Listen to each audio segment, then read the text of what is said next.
Hello traders, the markets have just closed.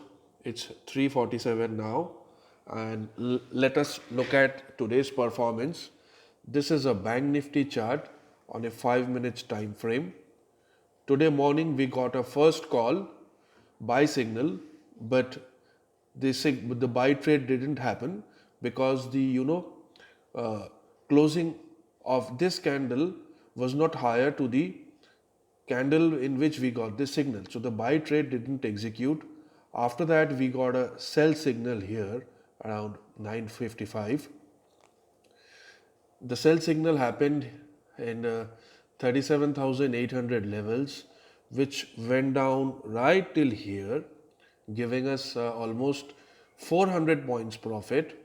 After that, again we got a buy signal here at 37,700 levels, and the market went right here till 38,000 levels. That means in two trades we almost got 700 points. 700 points into 25 gives us 17,500 profit in just one lot of Bank Nifty. What is the cost of the indicator?